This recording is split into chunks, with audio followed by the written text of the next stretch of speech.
It's funny how we talk about health issues. Like, we use these words, these labels, but do they really tell the whole story? Hmm, interesting point.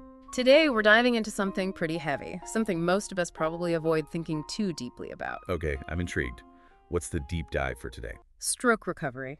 But we're going way beyond the surface, beyond the brochures and the quick recovery narratives. We're hearing directly from someone who's living it, Akili Ka. And what are we looking at? What kind of stuff did Keely Carr write?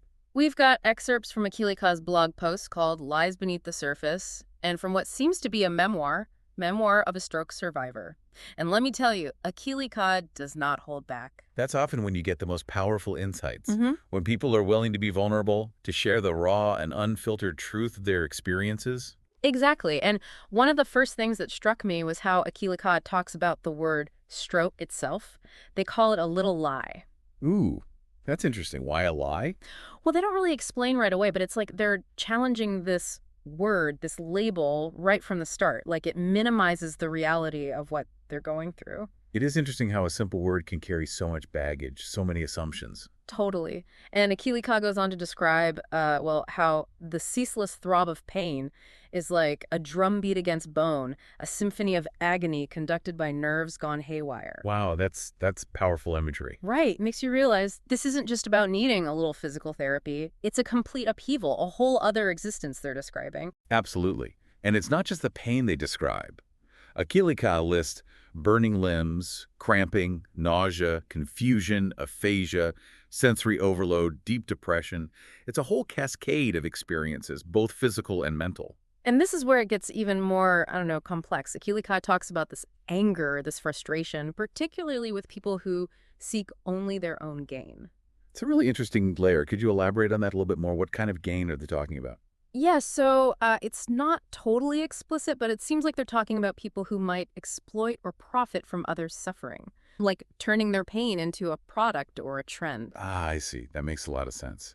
Especially in the context of something like stroke recovery, which can be so easily romanticized or oversimplified. Exactly. And this is where I think the excerpt from their memoir becomes even more significant, don't you think? How so? Well, it seems like they're taking back control of their story, choosing to share their experience on their own terms in a longer format where they can really delve into the complexities. That's a really good point. Yeah. And it speaks to this need for authenticity that we were talking about earlier. The memoir, even just this short excerpt, feels like a direct challenge to those surface-level narratives. Yes. Like, this is my story, my pain, my recovery. Don't try to sanitize it or profit from it. It's a powerful statement. Yeah.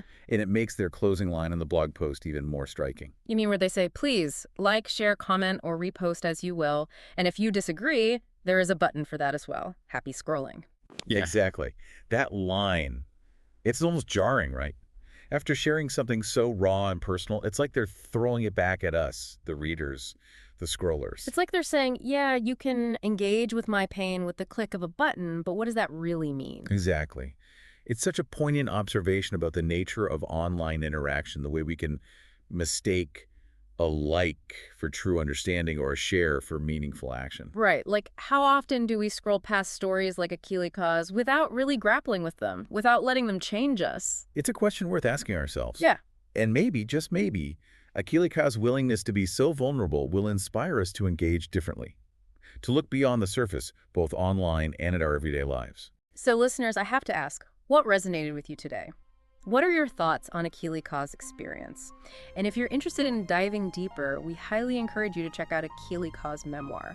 Their story is a powerful reminder that there's always more beneath the surface, and sometimes it's in those messy, complicated, even uncomfortable spaces that we find the most profound truths. Absolutely.